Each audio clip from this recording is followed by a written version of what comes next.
أعوذ بالله السميع العليم من الشيطان اللعين الرجيم. بسم الله الرحمن الرحيم.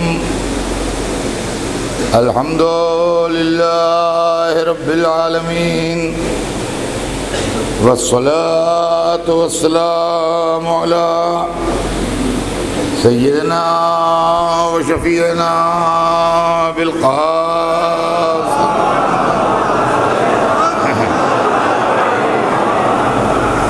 وآله الطيبين الطاهرين المعصومين، ولعنة الله على أعدائهم أجمعين من يومنا هذا إلى يوم الدين. أما بعد، فقد قال الله سبحانه تبارك وتعالى في كتابه المبين وهو أصدق الصادقين: إن الدين عند الله الإسلام. صلوات بھیجتے ہیں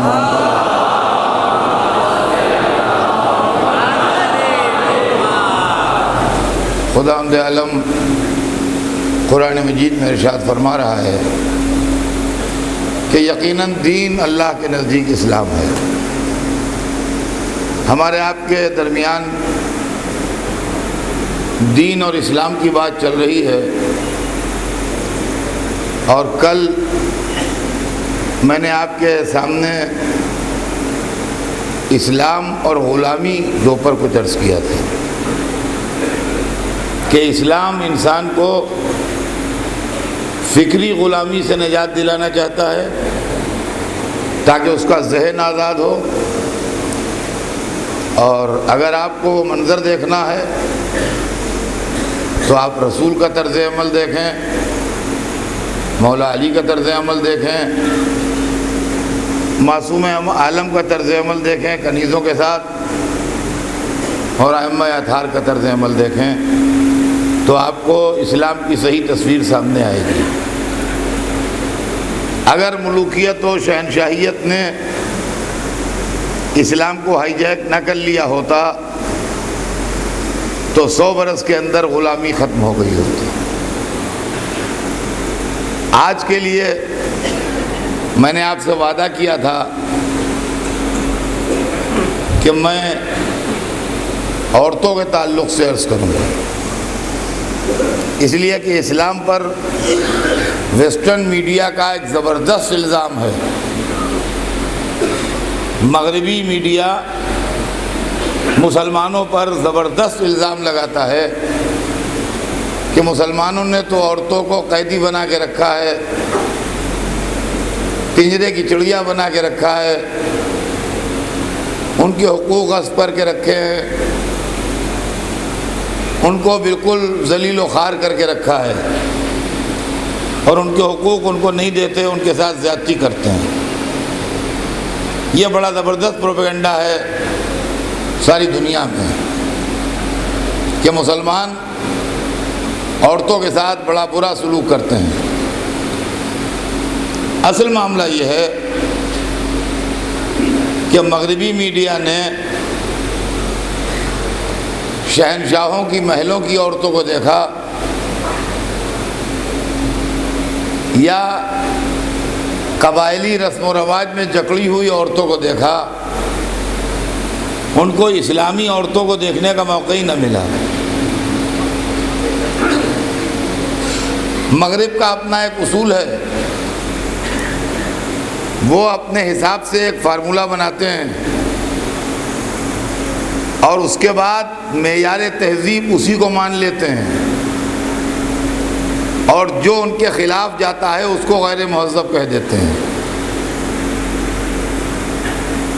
چونکہ وسائل ان کے پاس زیادہ ہیں، آواز پہنچانے کے ذرائع ان کے پاس زیادہ ہیں، وہ بولتے ہیں تو ساری دنیا میں سنا جاتا ہے، ہم بولتے ہیں تو آواز ایک شہر تک نہیں پہنچ پاتی، لہذا آمنے سامنے کی بات نہیں ہو پاتی ہے.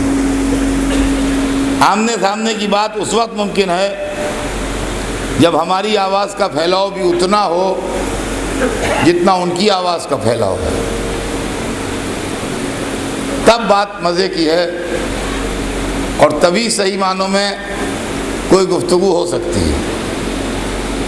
وہ ہم کو جنگلی کہتے ہیں، انسیویلائزڈ کہتے ہیں، اور ساتھ ساتھ یہ کہتے ہیں کہ مسلمان انسیویلائزڈ ہیں، غیر مہذب ہیں، اس لیے کہ اپنی عورتوں کو چادریں اڑاتے ہیں۔ چونکہ ہم چادریں اڑاتے ہیں لہذا ہم غیر مہذب ہیں۔ اگر برابر سے جواب دینے کا موقع ہو تو ہم بھی یہ کہہ سکتے ہیں کہ آپ غیر مہذب ہیں اس لیے کہ آپ اپنا تجارت کا مال بیچنے کے لیے عورت کے جسم کو ذریعہ بناتے ہیں۔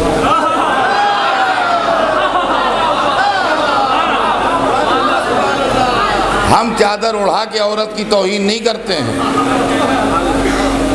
آپ اپنی تجارت کو چمکانے کے لیے بنام تہذیب اس کے جسم کی نمائش کر کے اس کے تقدس کا مذاق اڑاتے ہیں اور اس کی توہین کرتے ہیں۔ آپ کو موزے بیچنا ہے، آپ اس کے جسم کی نمائش کر رہے ہیں۔ آپ کو شرٹ بیچنا ہے، آپ اس کے جسم کی نمائش کر رہے ہیں۔ آپ کو کاسمیٹکس بیچنا ہے، آپ اس کے جسم کی نمائش کر رہے ہیں، اور اس کے اوپر سے لطف یہ ہے کہ یہ دعویٰ ہے کہ یہی جان تہذیب ہے، یہی روح تمدن ہے۔ مجھے اپنی بہنوں اور بیٹیوں سے بھی یہ کہنا ہے کہ ہر چیز جو دور سے چمکتی دکھائی دے وہ سونا نہیں ہوتا ہے۔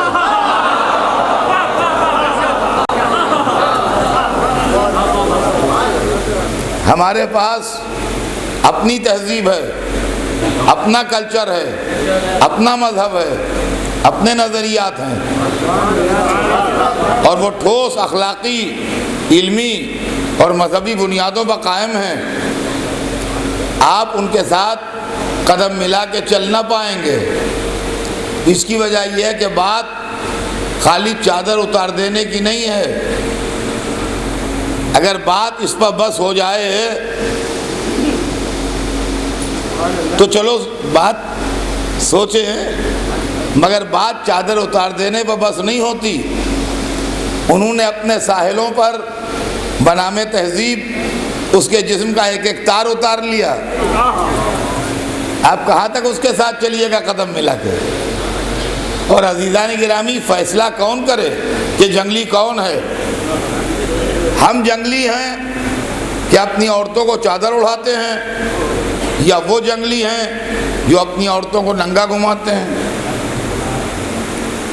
فیصلہ کرنے والی تھرڈ پارٹی ہونا چاہیے۔ جو جھگڑا کر رہا ہے وہی جج بھی ہو تو فیصلہ کبھی حق پر نہیں ہوگا۔ فیصلہ کرنے والی تھرڈ پارٹی ہونا چاہیے جو دونوں کو سن کے ایمانداری سے فیصلہ کرے۔ یہاں دنیا دو حصوں میں بٹی ہے، ایسٹ ویسٹ۔ فیصلہ کرنے کے لیے تیسری دنیا کہاں سے آئے؟ وہ کہتے ہیں ہم جنگلی ہیں اس لیے کہ ہم چادریں اڑاتے ہیں، ہم کہتے ہیں وہ جنگلی ہیں اس لیے کہ ننگا گھماتے ہیں۔ فیصلہ کرنے کے لیے جج آئے کہاں سے؟ جو نہ ادھر سے تعلق رکھتا ہو نہ ادھر سے تعلق رکھتا ہو۔ تو میرے خیال میں تو جنگل میں چلیے جو جانوروں کا وطن ہے، اگر جانور چادریں اوڑھے گھوم رہے ملے تو ہم جنگلی ہیں، اگر ننگے گھوم رہے ہو تو آپ جنگلی ہیں۔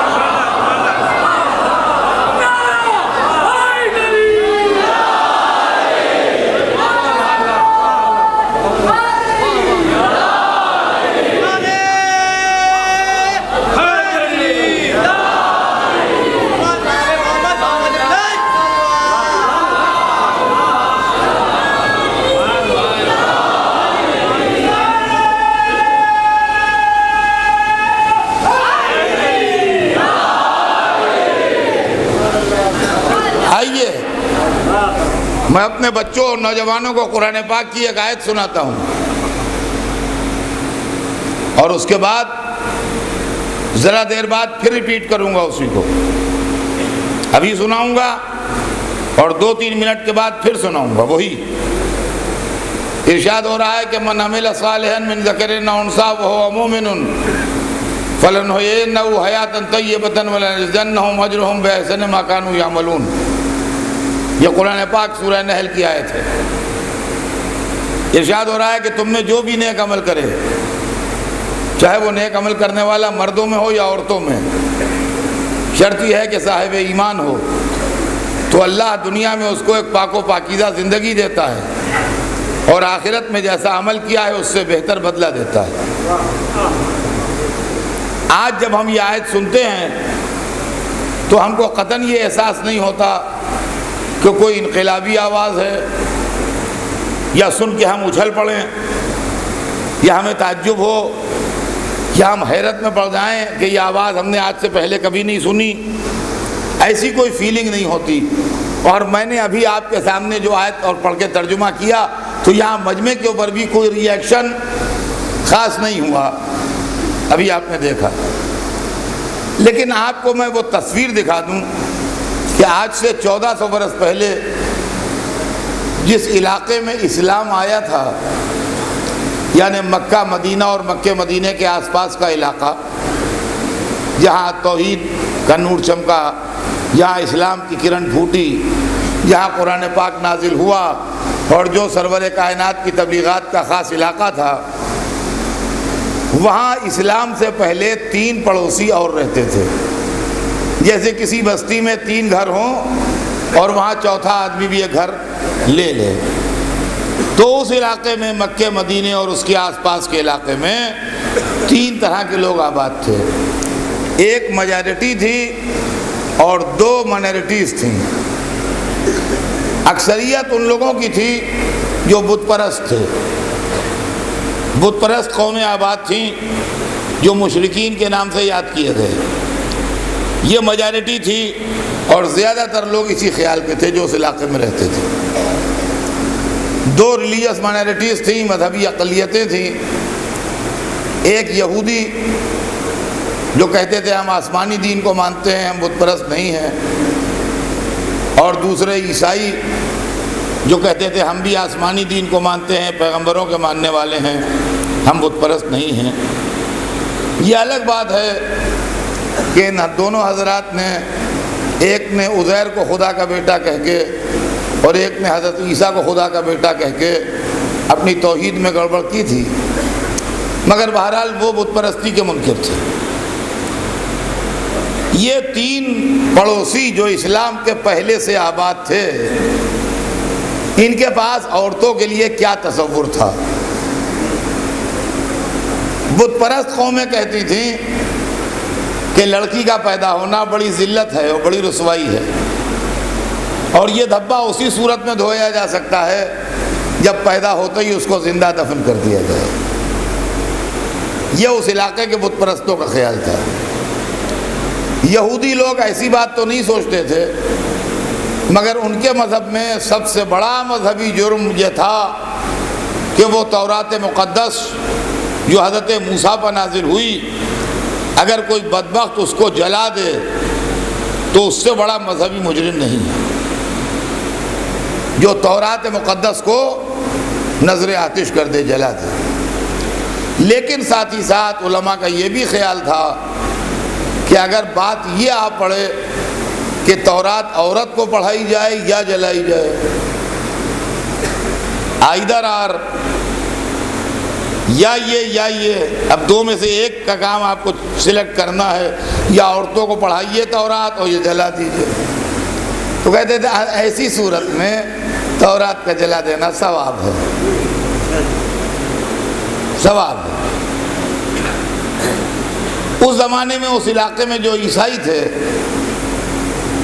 ان کا تصور یہ تھا کہ عورت کتنی ہی نیک ہو، کتنی ہی اچھی ہو، کتنی ہی پارسا ہو، کتنے ہی اچھے کام کیے ہوں اس نے، مگر وہ جنت میں نہیں جائے گی۔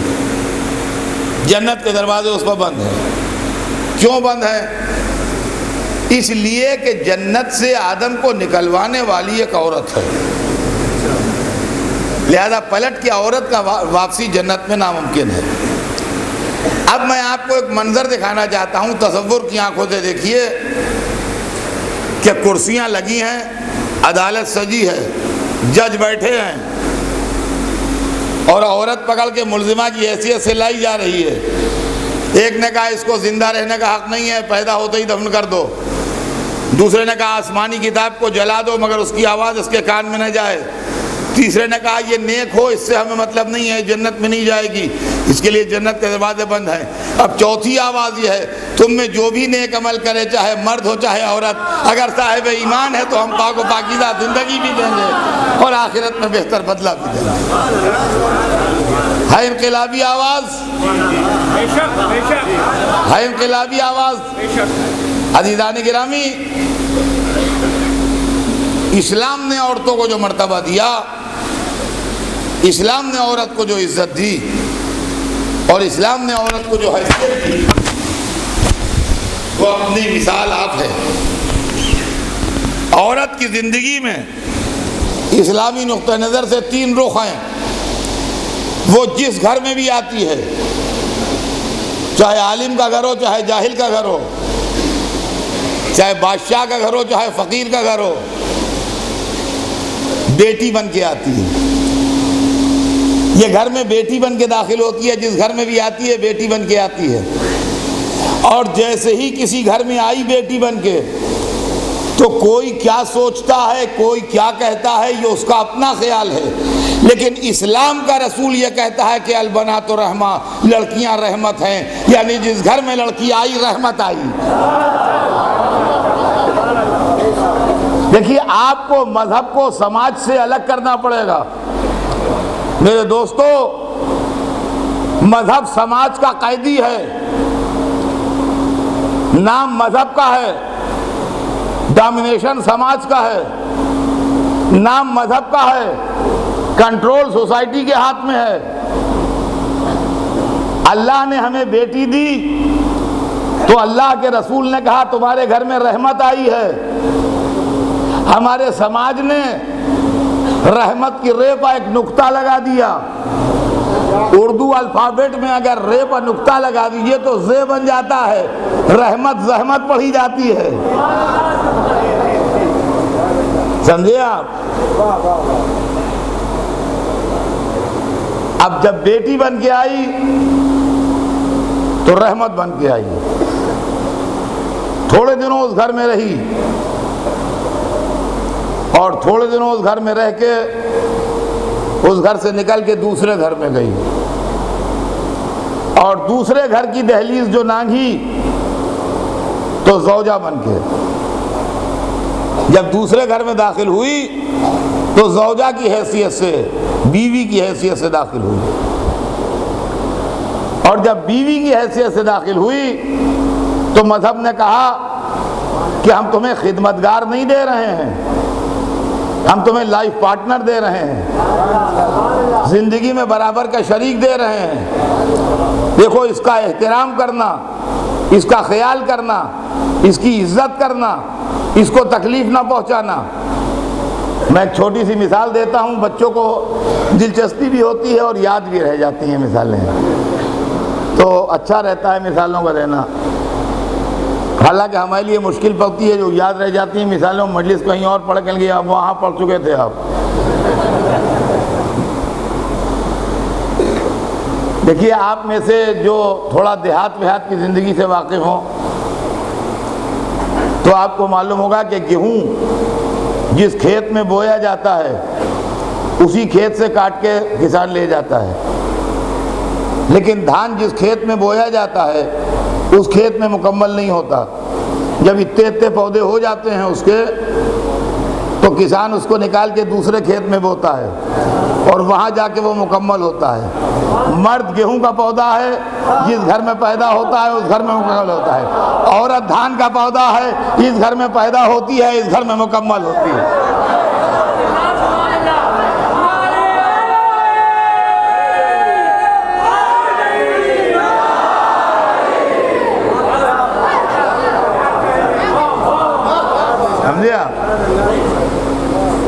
اب یہ دوسرے گھر میں گئی تو سوسائٹی اس کو نوکر بنا دے، سوسائٹی اس کو خادمہ بنا دے وہ الگ بات ہے، لیکن مذہب نے اس کو آپ کا کھانا پکانے کے لیے نہیں بھیجا ہے، مذہب نے اس کو آپ کے گھر کا کام کاج کرنے کے لیے نہیں بھیجا ہے، مذہب نے اس کو گھر کی ملکہ بنا کے بھیجا ہے، کام والی بنا کے نہیں بھیجا ہے۔ ہو سکتا ہے کہ آج کی مجلس کے بعد کچھ لوگ مجھ سے ناراض ہو جائیں، لیکن جو اسلام ہے وہ اپنی جگہ ہے، جو سوسائٹی ہے وہ اپنی جگہ ہے۔ دیکھیے میوچول انڈرسٹینڈنگ سے کسی کا کام کوئی کر دے، اس کا کوئی پابندی نہیں ہے۔ میں آپ کے 10 کام کر دوں، آپ میرے 50 کام کر دیجئے اپنی خوشی سے، قانوناً شرعاً اخلاقاً کوئی پابندی نہیں ہے، لیکن آپ آرڈر دے کے مجھ سے کام نہیں لے سکتے ہیں۔ میں آپ کا غلام نہیں ہوں، آپ کا نوکر نہیں ہوں۔ اللہ نے نکاح کے 2 بول کے ذریعے جو بیوی آپ کو دلوائی ہے، آپ اس سے کھانا نہیں پکوا سکتے۔ اب باہمی انڈرسٹینڈنگ ہے، وہ آپ کا کھانا پکا دے تو پکا دے، آپ زور نہیں دے سکتے کہ نہیں پکاؤ اس لیے کہ تم بیوی ہو، اس لیے کہ اسلام نے پکا پکایا کھانا اس کے لیے بنوایا ہے۔ آپ خود پکائیے، کوک رکھیے، سلا سلایا کپڑا، یہ نہیں کہ سیو کپڑا ہو پہنو۔ اور کیا آپ نے؟ ہاں آپس کے تعلقات اگر اچھے ہیں کوئی بات نہیں ہے۔ اور کھانے کپڑے کا بھی سن لیجئے اسٹینڈرڈ، شادی کے بعد باپ کے گھر میں جو اسٹینڈرڈ ہے اس اسٹینڈرڈ کا کھانا ہو، باپ کے گھر میں جو اسٹینڈرڈ ہے اس اسٹینڈرڈ کا کپڑا ہو، تاکہ لوگ دولت کی لالچ میں شادی نہ کر لیں۔ اب سنیے، یہ دوسرے گھر میں آئی بیوی بن کے، تو اسلام نے اس کو اتنے پروٹیکشن دیے ہیں جس کا جواب نہیں ہے۔ اگر میں سب پڑھ دوں تو ہائے ہائے ہو جائے شہر میں، کل سے لوگ مجلس میں آنا چھوڑ دیں۔ اب یہ دوسرا گھر جس میں آئی ہے زوجہ بن کے، اسی گھر میں یہ اپنے کلائمیکس پر پہنچتی ہے، اس کی زندگی نقطہ عروج کو چھوتی ہے۔ کب؟ جب یہ ماں بن جاتی ہے۔ عورت جب ماں بن جائے، سنیں اور وہ بیٹے سنیں جن کی مائیں زندہ ہیں ابھی، عورت جب ماں بن جاتی ہے تو مظہر صفات پروردگار بن جاتی ہے، یعنی اللہ کی ذات کی جھلکیاں اس میں دکھائی دینے لگتی ہیں۔ خالق وہ ہے، وسیلہ خلقت یہ ہے، رازق وہ ہے، وسیلہ رزق یہ ہے، رحیم و کریم وہ ہے، مظہر رحم و کرم یہ ہے، رب وہ ہے، پالنے والی یہ ہے، متکلم وہ ہے، ایک ایک جملہ سکھانے والی یہ ہے۔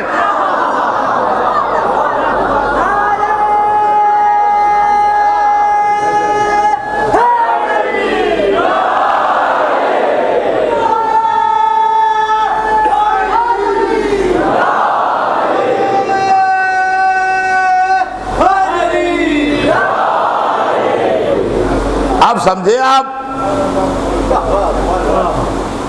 کہ ماں کے پاؤں کے نیچے جو کہتے ہیں جنت ہے تو کیوں کہتے ہیں؟ ماں کے پاؤں کے نیچے جنت ہے۔ ماں 3 حرفوں کے مجموعے کا نام نہیں ہے، ماں ایک کیریکٹر ہے، ماں ایک کیریکٹر ہے، رحم، کرم، مہربانی، پیار، بخشش کا ایک ایسا سمندر جس کا دوسرا کنارہ ابھی تک معلوم نہیں ہوا کہاں ہے۔ یہ ماں ہے۔ آپ زندگی کو دیکھیے، اچھے لڑکوں کی بات نہیں ہے، بدماش لڑکے، خراب لڑکے، بدترین لڑکے، ایسا لڑکا جس کا کوئی روادار نہیں۔ عزیزوں نے کہا بھیا ہمیں کیا نہ آیا کرو، پڑوسیوں نے کہا بھیا ہمارے دروازے پر نہ کھڑے ہوا کرو، سگے بہن بھائیوں نے کہا ہم سے ان سے مطلب نہیں ہے، ہم سارے تعلقات ختم کر چکے ہیں، کوئی ان کی شکایت لے کے ہمارے پاس نہ آئے، ہم نہیں جانتے ان کی، ان سے ہم نہیں، ہم بالکل نہیں، کچھ نہیں۔ باپ نے بھی کہا کہ صورت نہ دکھائی دے ورنہ گولی مار دوں گا. پولیس بھی تلاش میں ہے، قانون بھی طاق میں ہے کہ کہاں ہے. سوسائٹی کو بھی نفرت، مذہب کو بھی نفرت، قانون کو بھی نفرت، لیکن ماں پھر بھی کلیجے سے لگائے. چپکے چپکے پیسے بھی دے رہی ہے، چپکے چپکے کھانا بھی کھلا رہی ہے، اور اس کے جرم کی طرف سے ڈیفنس بھی کر رہی ہے. نہیں وہ دل کا برا نہیں ہے، وہ سکھائے بھڑکائے میں ہے. وہ جب سے فلاں لڑکے کا ساتھ ہوا جب سے بگڑ گیا ہے. پہلے بہت اچھا تھا، پہلے بڑا نیک تھا. سمجھے آپ؟ یہ سب ہو رہا ہے. اور یقین مانیے کہ اگر 5 منٹ کے لیے آ کے بیٹھ جائے، دو ایک جھوٹے سچے آنسو بہائے کہ اماں میں نے سب برائیاں چھوڑ دی ہیں، نیک ہو گیا ہوں، 5 منٹ کے اندر ماں کلیجے سے لگا لے گی. باپ کو راضی ہونے میں کئی ہفتے لگ جائیں گے، بہن بھائی کئی مہینے انتظار کریں گے، اور دور کے عزیز و پڑوسی تو کئی برس دیکھیں گے کہ اس میں بھی کوئی اس کی چال تو نہیں ہے، کوئی مکر تو نہیں ہے، نیک بن کے کوئی لمبا داؤں تو نہیں کھیلنے والا ہے. لیکن ماں 5 منٹ کے اندر کلیجے سے لگا لے گی. عزیزان گرامی، اس ماں کا دل بھی کسی نے بنایا ہے، خود سے نہیں بن گیا ہے ماں کا دل. اگر اللہ کو پہچاننا ہے تو ان علماء کی تقریروں سے نہ پہچانیے جو رحمت سے مایوس کرتے ہیں. ماں کو دیکھیے اور اللہ کو پہچانیے. جب ماں ایسی ہے تو اللہ کیسا ہوگا.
عزیزان گرامی، یہ لوگ کہتے ہیں عورت تو محکوم ہے، مرد کی تابع دار ہے. آپ نے اسلام کی اسٹڈی نہیں کی ہے. پتہ نہیں کہا کہ عورت آپ نے دیکھی ہے. قرآن و حدیث کے سائے میں جو عورت ہے وہ دیکھیے آپ. سوسائٹی کی قیدی جو عورت ہے اس کو نہ دیکھیے. افغانستان کے ٹرائبل نظام میں جو جکڑی ہوئی عورتیں ہیں ان کو نہ دیکھیے. شہنشاہوں کے محل میں جو قیدی عورتیں ہیں ان کو نہ دیکھیے. آپ اسلام کی آزاد عورت کو دیکھیے تو سمجھ میں آئے گا. اس کی زندگی شروع ہوتی ہے بیٹی کی حیثیت سے، سطح پہ آتی ہے زوجہ کی حیثیت سے، کلائمیکس پہ پہنچتی ہے ماں کی حیثیت سے. اس کی زندگی کے 3 دور ہیں. یہ بیٹی ہے، یہ بیوی ہے، یہ ماں ہے. اب اس کا امپرومنٹ دیکھیے گا. جب بیٹی ہے تو باپ کی محکوم ہے، جب بیوی ہے تو شوہر کی برابر کی شریک ہے، جب ماں ہے تو بیٹے پر حاکم ہے. تو عورت مرد کی محکوم بھی ہے، عورت مرد کی حاکم بھی ہے، دونوں حیثیتیں ہیں. اب سوسائٹی نے عورت کو بوجھل بنایا ہے. شادی میں خرچہ کر کے، ذمہ داریاں ڈال کے، تعلیم نہ دے کے، شک شبہ پیدا کر کے، تو اس کا ذمہ دار اسلام نہیں ہے. اس کی ذمہ دار سوسائٹی ہے، اس کا ذمہ دار سماج ہے، اس کی ذمہ دار بادشاہتیں ہیں، اس کی ذمہ دار شہنشاہیتیں ہیں. ورنہ عورت کی زندگی میں 3 حصے ہیں، اور عورت زندگی کو کنٹرول کرتی ہے، کبھی ماں بن کے، کبھی بیوی بن کے، کبھی بیٹی بن کے. یہ عورت کے 3 روپ ہیں جو زندگی کو کنٹرول کرتی ہے: ماں، بیوی، بیٹی. عورت کی زندگی شروع ہوتی ہے کہاں سے؟ بیٹی، بیوی، پھر ماں. مرد اپوزٹ سیکس ہے. اپوزٹ سیکس کا کیا مطلب؟ اپوزٹ کسے کہتے ہیں؟ ایک ایسٹ سے ویسٹ آ رہی ہے گاڑی، ایک ویسٹ سے ایسٹ جا رہی ہے. اپوزٹ ڈائریکشن ہوا یا نہیں ہوا؟ اپوزٹ ڈائریکشن ہوا یا نہیں ہوا؟ کلیان سے جو گاڑی بمبئی آ رہی ہے تو کلیان سے نکل کے جو پہلا اسٹیشن پڑے گا، جو گاڑی بمبئی سے کلیان جا رہی ہے تو ادھر سے آخری اسٹیشن پڑے گا ادھر، ہے نا اپوزٹ ڈائریکشن. تو عورت کی زندگی کیسے شروع ہوتی ہے؟ بیٹی، بیوی، ماں. مرد اپوزٹ ڈائریکشن ہے. ہم ادھر سے چلے تو ہمیں سب سے پہلے ماں ملتی ہے، پھر بیوی ملتی ہے، پھر بیٹی ملتی ہے.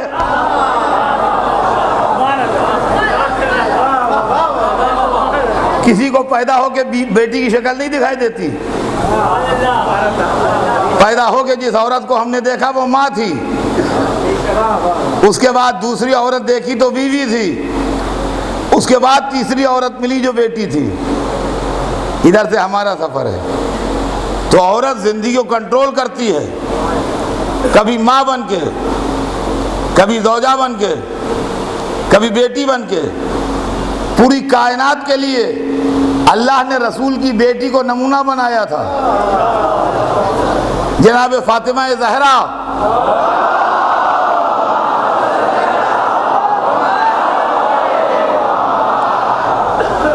ساری دنیا کی عورتوں کے لیے نمونہ تھیں. اللہ نے ایک دن ان کی تینوں حیثیتیں نکھار کے واضح کر دی، چادر تطہیر میں بلا کے.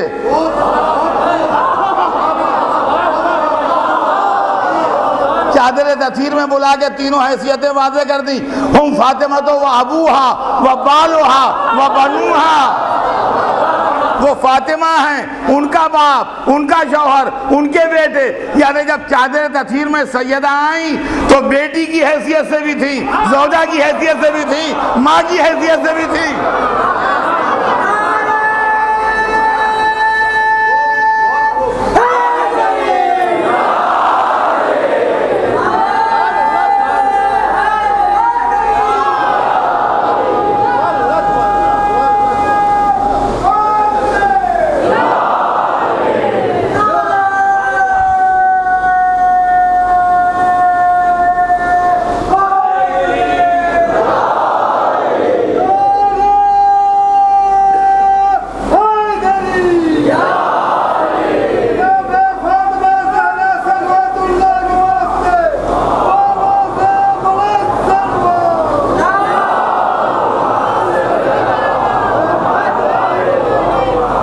یعنی اگر آپ کو بیٹی کی حیثیت سے دیکھنا ہے تو بیٹی کا بہترین نمونہ فاطمہ زہرا. اگر آپ کو زوجہ کی حیثیت سے دیکھنا ہے تو زوجہ کا بہترین نمونہ فاطمہ زہرا. اگر ماں کی حیثیت دیکھنا ہے تو ماں کا بہترین نمونہ فاطمہ زہرا. اور ہمارا آپ نے یہ 3 حیثیتیں ہیں. اب سنیے، عورت کی زندگی کا کلائمیکس یہ ہے کہ ماں بنے. مگر بہت سی عورتیں ایسی ہیں جن کا بیچاریوں کا کوئی قصور نہیں ہے، 0.1% بھی خطا نہیں ہے، مگر ماں نہیں بنی. شادی نہیں ہوئی، مثلا کوئی سوٹیبل میچ نہیں ملا، ان کی کوئی قصور نہیں، ماں نہیں بنی. شادی ہوئی، دعا بھی ہوئی، دوا بھی ہوئی، سب کچھ ہوا، مگر اولاد نہیں دی اللہ نے. سینکڑوں مثالیں ہر فیملی میں، ہر خاندان میں ملیں گی آپ کو. نہیں ملی اولاد. 0.1% بھی اس عورت کا قصور نہیں ہے. لیکن دکھی تو ہے یہ، دکھی تو ہے. اس کو 2 دکھ ہیں. ایک تو اس لیے کہ گود ہری نہیں ہوئی، ماں نہیں بنی. اور دوسرا دکھ یہ ہے کہ اس کی زندگی اس کلائمیکس سے محروم رہ گئی جو ماں بن کے حاصل ہوتا ہے عورت کو. تو یہ ضروری نہیں کہ ہر عورت ماں ہو سکتا ہے عورت ہو مگر ماں نہ ہو. ہے کسی مذہب کے پاس، کسی فلسفے کے پاس، کسی فکر کے پاس اس بے خطا غمزدہ عورت کے دکھ درد کا علاج؟ توجہ چاہتا ہوں عزیزان گرامی. ہے کسی فلسفے و فکر کے پاس اس عورت کا علاج جو غمزدہ ہے، اس لیے بھی دکھی ہے کہ اولاد نہیں ہے، اس لیے بھی دکھی ہے کہ کلائمیکس سے محروم رہ گئی؟ عزیزان گرامی، میری نالج میں نہیں ہے کہ کسی کے پاس اس بیماری کا علاج کسی نے بتایا ہو، لیکن وہی بیوی جس کو ساری دنیا کے لیے نمونہ بنایا تھا، اس نے اس کا بھی دکھ درد بتایا. اس لیے کہ عورت جب ماں بنتی ہے تو ماں کا جو جوہر ہے وہ محبت ہے جو اپنی اولاد کو دیتی ہے. تو اگر کوئی ماں نہ ہوتے ہوئے وہ محبت کسی کو دے جو ماں اولاد کو دیتی ہے تو وہ ماں نہ ہوتے ہوئے بھی ماں کہی جائے گی. یہ اور بات ہے کہ فاطمہ زہرا حسن و حسین اور جناب زینب و ام کلثوم کی ماں بنی، مگر ماں بننے سے پہلے اپنے باپ کو اتنی محبت دی، اتنی محبت دی، اتنی محبت دی کہ باپ نے کہا کون کہتا ہے بیٹی ہے ام ابیہا.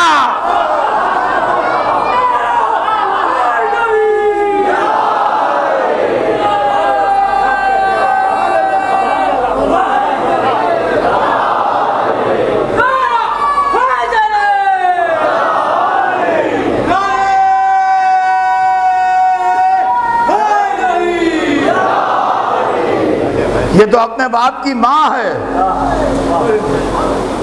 یہ تو اپنے باپ کی ماں ہے. تو عزیزان گرامی، یہ خطابت نہیں ہے جو میں کہہ رہا ہوں، یہ اصلیت ہے جو پڑھ رہا ہوں، تاکہ اسلام کے متعلق جو غلط تصور دماغوں میں بیٹھے ہیں وہ دھل جائیں. عورت ماں بن کے زندگی کنٹرول کرتی ہے، عورت بیوی بن کے زندگی کنٹرول کرتی ہے، عورت بیٹی بن کے زندگی کو کنٹرول کرتی ہے. زندگی کا کنٹرول مرد کے ہاتھ میں نہیں ہے، عورت کے ہاتھ میں ہے.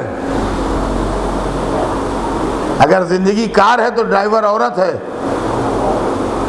اور اگر زندگی ہوائی جہاز ہے تو پائلٹ عورت ہے. سمجھے آپ؟ یہ مسئلہ ہے. میں آپ کو مثالیں دے دوں، بات آپ کی سمجھ میں آ جائے گی.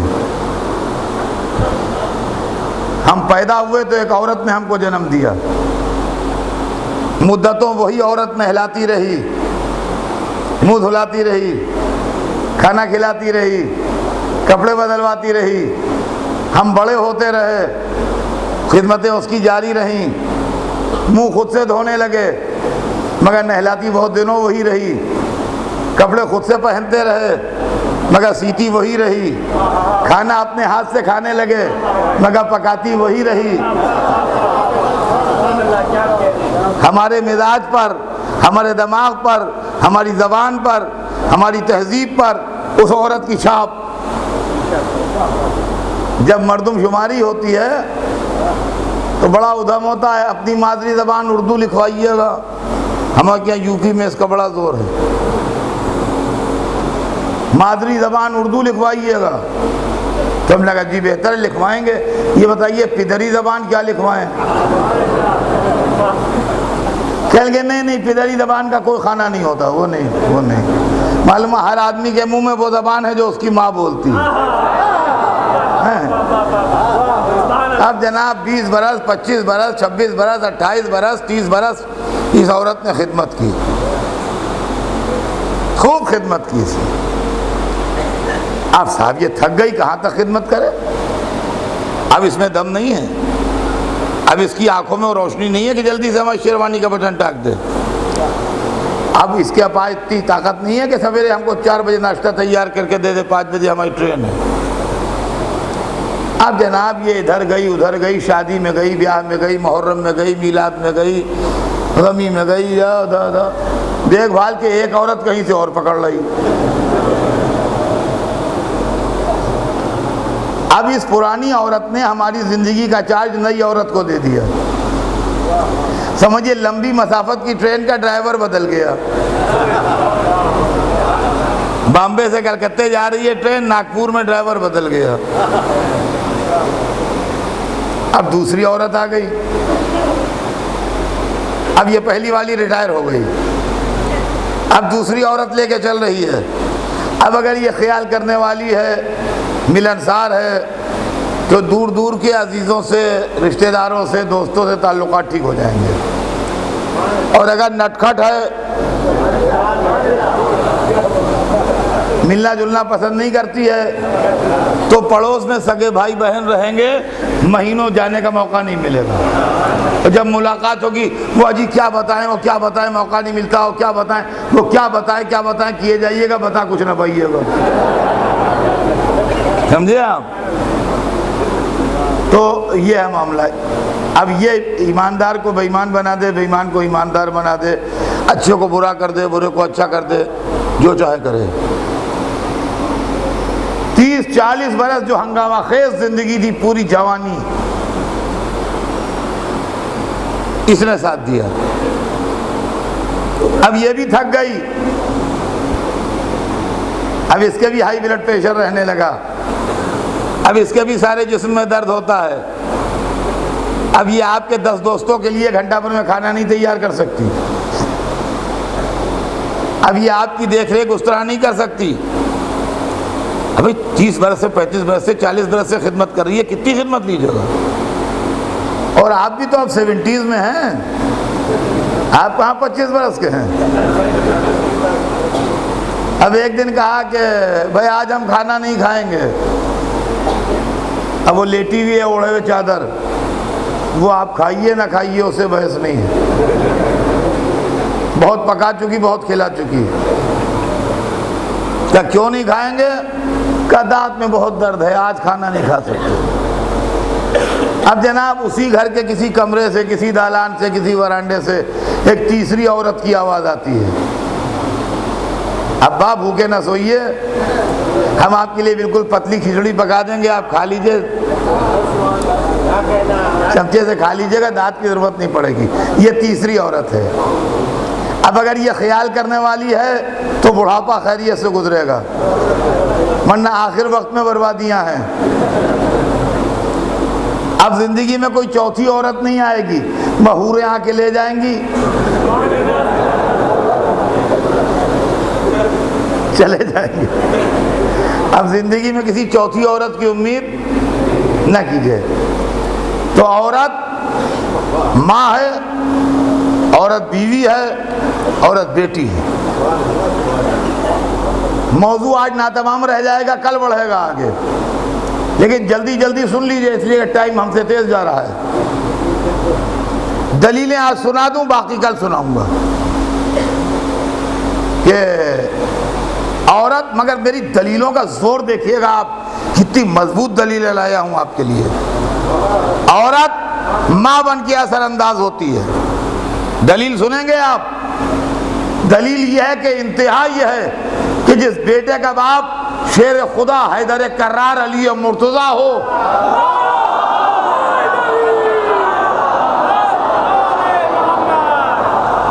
اس پر بھی ماں کا اثر ہوتا ہے. اور اگر میں غلط کہہ رہا ہوں تو علی نے اپنے بھائی حضرت عقیل سے کیوں کہا تھا بہادر گھرانہ بتائیے جہاں میں شادی کروں؟ کیا بیٹے کو بہادر بنانے کے لیے خون شیر خدا کی گرمی کچھ کم تھی؟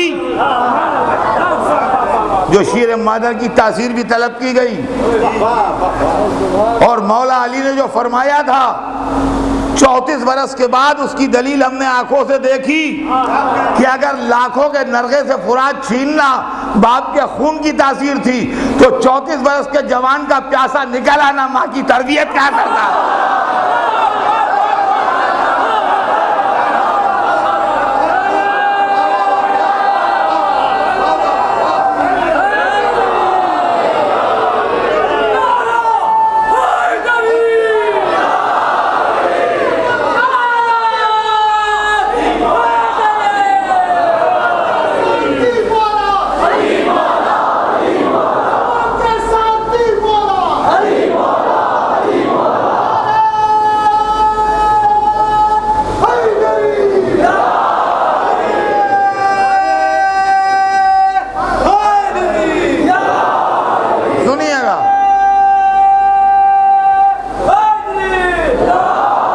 عزیزان محترم، عورت ماں بن کے اثر انداز ہوتی ہے. اب سنیے، عورت بیوی بن کے اثر انداز ہوتی ہے. یہ بھی آپ کا سنا واقعہ ہے. حضرت زہیر قین جو انصار امام میں ہیں اور بڑا مرتبہ ہے، حضرت کے کربلا پہنچنے سے کچھ دن پہلے تک جب حضرت کا قافلہ راستے میں تھا، یہ دوسری پارٹی میں تھے. یہ حر کی طرح تھے اپوزیشن کیمپ میں.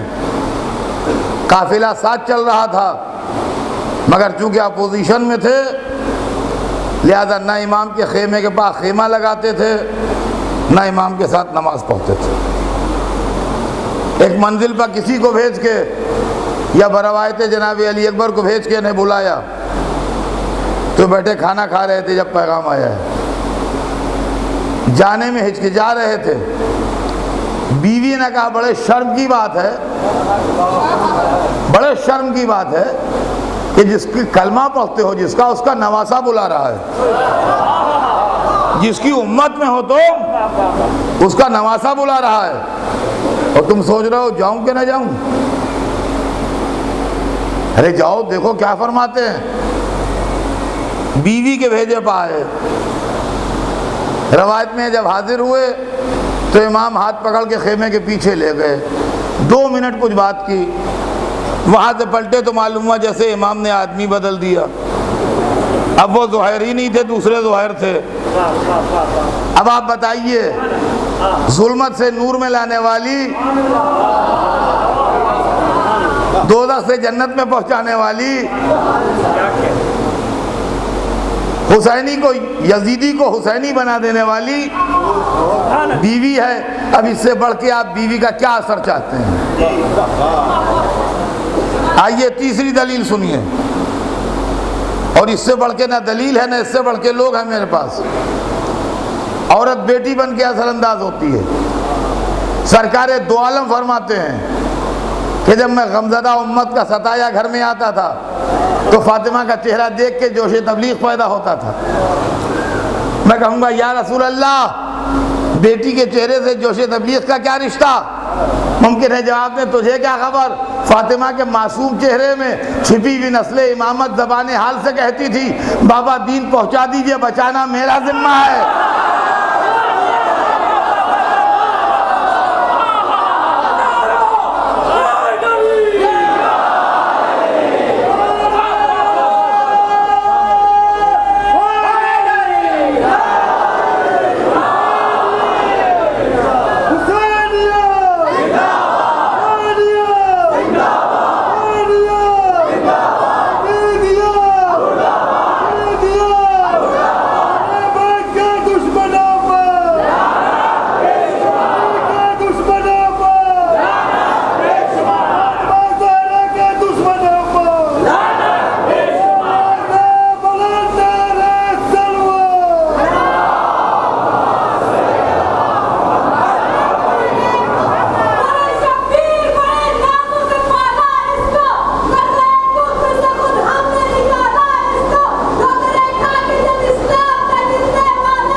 تو عزیزان گرامی، یہ ہے عورت کا کردار.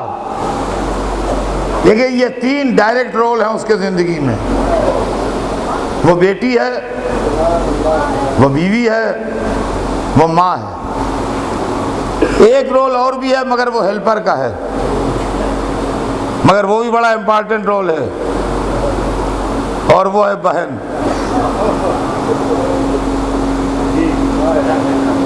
یہ دوسرے درجے میں ہے اور میں نے دوسرے درجے میں نہیں رکھا ہے. جو میراث کی تقسیم ہے اس کے اندر پہلے طبقے میں ماں ہے، بیٹی ہے، دوسرے طبقے میں بہن ہے. لیکن بہن کے رول میں ایک خوبی ہے جو نہ ماں کے رول میں ہے، نہ بیٹی کے رول میں ہے، نہ بیوی کے رول میں ہے.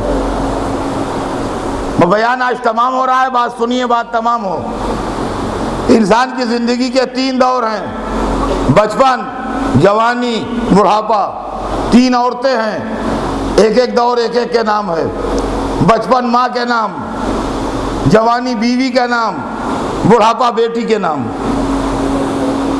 بہن ہیلپر ہے، یہ کبھی اتنی بڑی ہوتی ہے کہ بھائی کہتا ہے کہ وہ کہنے کو بہن ہے، وہ ہماری ماں کی طرح ہیں، انہوں نے ہمیں پالا ہے، نہلاتی وہی تھی، دھلاتی وہی تھی، کپڑے وہی پہناتی تھی، اسکول وہی بھیجتی تھی، ہم رات کو سوتے انہی کے پاس تھے. کہنے کو بہن ہے مگر ماں کی طرح ہیں. ہوتے ایسے بھائی بھی ہیں. کبھی ایسا ہوتا ہے کہ بھائی 2 برس بڑا ہے، بہن چھوٹی ہے، بہن 2 برس بڑی ہے، بھائی چھوٹا ہے. تو زندگی سے تھکے ہوئے بھائی کے لیے بہن کبھی کبھی نخلستان بن جاتی ہے کہ اپنا دکھ درد سنا کے دور کر لیتا ہے دکھ درد. اور کبھی ایسا بھی ہوتا ہے کہ بہن کہتی ہے کہ بھائی صاحب کہنے کو بھائی ہیں ورنہ ہم تو ان کو باپ سمجھتے ہیں. ابا تو ہم چھوٹے ہی سے تھے جب انتقال کر گئے تھے، انہی نے ہمیں پالا، انہوں نے ہمیں پڑھایا، انہوں نے ہمیں لکھایا، انہوں نے ہماری شادی کی، انہی کی انگلی پکڑ کے ہم باہر جاتے تھے. تو بھائی صاحب ہمارے باپ ہیں، رشتے میں خالی بھائی لگتے ہیں ورنہ ہم تو اپنا باپ سمجھتے ہیں. ہر خاندان میں آپ کو اس کی نظیریں ملیں گی. تو بہن ہیلپر ہے، کبھی ماں کے ساتھ لگ کے مدد کرتی ہے، کبھی بیوی کے ساتھ لگ کے مدد کرتی ہے، کبھی بیٹی کے ساتھ لگ کے مدد کرتی ہے. عزیزان گرامی، فاطمہ زہرا نے زندگی کے 3 رخ تو پیش کیے، مگر مصلحت پروردگار تھی. اپنے حبیب کو اس نے بیٹے دیے مگر کم سنی میں لے لیے. فاطمہ کی زندگی کے اس رخ کی تکمیل فاطمہ کی بیٹی نے کی کہ اگر بہن کی حیثیت سے دیکھنا ہے تو زینب کبریٰ کو دیکھنا. خدا کی قسم بہن کی زندگی کی وہ مثال پیش کی جس کی دنیا میں کوئی مثال نہیں ہے. تھی تو حسین سے چھوٹی، مگر چونکہ فاطمہ کے بعد فاطمہ تھی وہ، لہذا بھائی کو اس طرح چاہا جیسے ماں چاہتی. اور جب حسین نے سفر غربت اختیار کیا تو بہن ہر منزل پر بھائی کے ساتھ رہی. جب حسین مدینے سے چلے تو زینب ساتھ تھیں، جب حسین مکے سے چلے تو زینب ساتھ تھیں. جب کربلا میں 3 دن کی بھوک پیاس آئی تو اگر مردوں کو حسین نے سنبھالا تو عورتوں کو زینب نے سنبھالا. اور جب حسین پر مصیبتوں کے پہاڑ ٹوٹے تو علی اکبر کی لاش لانے میں زینب شریک ہو گئی. اور عزیزان گرامی، اس کے بعد جب حسین خیمے سے چلے تو ہمیشہ یہ ہوا کہ جب خیمے سے باہر نکلے تو عباس نے رکاب تھام کے سوار کیا، مگر جب رخصت آخر کو آئے تو عباس نہیں تھے. عباس کی نیابت زینب نے کی. اور جب حسین دنیا سے سدھار گئے تو ذمہ داریاں بڑھ گئیں. سید سجاد کو جلتی قناتوں سے نکالنے والی زینب ہیں، سکینہ کو شام غریبہ میں ڈھونڈ کے لانے والی زینب ہیں، بے کس سیدانیوں کو تسلی دینے والی زینب ہیں. اور عزیزان گرامی، یہ مجلسیں جو آپ کی ہو رہی ہیں اس کی بنیاد رکھنے والی بھی زینب ہیں. زینب نے قید سے رہائی نہیں پائی، زینب نے سال بھر کے بعد اپنی رہائی جیتی. بھلا یزید اور رہا کرے گا؟ استغفر اللہ. سکینہ کی طرح ساری سیدانیاں گھٹ کے مر جاتی، یزید رہا نہ کرتا. سمجھ گیا کہ اب قید خانے کی دیواریں صبر زینب توڑ دے گا. یہ میں عقیدت میں نہیں پڑھ رہا ہوں، دلیل سنیے. زینب اگر رہا ہوئی ہوتی تو جو کوئی کسی قید سے رہا ہوتا ہے، ظالم کی قید سے، تو اس کی سائیکالوجی یہ ہوتی ہے کہ جتنا جلدی ہو چلا جائے، جتنا جلدی ہو یہاں سے چلا جائے. اگر زینب رہا ہوئی ہوتی اور سیدہ سجاد پوچھنے آئے تھے وہ بھی اماں کیا کہتی ہیں، تو فرماتی بیٹا جلدی ناقے بلاؤ اور جتنا جلدی ہو سکے نکل چلو یہاں سے. 2-3 منزلوں چلے چلو، اس کے بعد ٹھہریں گے، ابھی نہیں۔ لیکن یہ قیدی ہوتے ہیں، جو فاتح ہوتا ہے وہ رکتا ہے، اپنا انتظام مضبوط کرتا ہے، اس کے بعد جاتا ہے۔ زینب فاتح شام تھی، کہا بیٹا میں یہاں رہوں گی نہیں، مگر ابھی جاؤں گی نہیں، میں ابھی اپنے بھائی پر روئی نہیں ہوں۔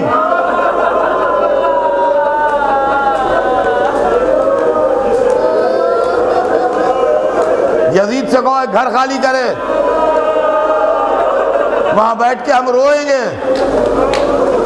اور عزیزان گرامی، جب کسی شہر میں فاتح ٹھہرا ہوتا ہے تو مفتوح سے، ہارنے والے سے اپنے کنڈیشن منواتا ہے، اپنے شرائط منواتا ہے، اور مفتوح اتنا ٹوٹ چکا ہوتا ہے کہ نو نہیں کہہ سکتا، اس کو ہر حال میں یس کہنا ہے۔ زینب فاتح شام ہے، کہا بیٹا میں ابھی جاؤں گی نہیں، یزید سے کہو گھر خالی کرائے، ہم روئیں گے ابھی۔ اب یزید یہ نہیں کہہ سکتا یہاں نہ رو، راستے میں رو لینا، کربلا میں رو لینا، مدینے جا کے رو لینا، نہ یہیں روئیں گے۔ گھر خالی ہوا، سیدانیوں کو لیے ہوئے زینب آئیں، روایت میں تو یہ ہے کہ سیدانیاں 8 دن روتی رہیں۔ یہ مجلسیں اسی کی دین ہیں، یہ مجلسیں اسی کی دین ہیں جو ہو رہی ہیں۔ عزیزان گرامی، میں نے مجلس تمام کی، روایت میں نے بس اتنا پڑھا کہ سیدانیاں 8 دن روتی رہیں، روایت کی پڑھی ہوئی بات نہیں کہہ رہا ہوں، میرا دل کہتا ہے کہ جب اس گھر میں زینب آئی ہوں گی جو رونے کے لیے خالی ہوا تھا، تو حسین پر رونے سے پہلے آواز دی ہوگی سکینہ، بی بی آن کے اپنے بابا پر رو لو، اب کوئی تماشا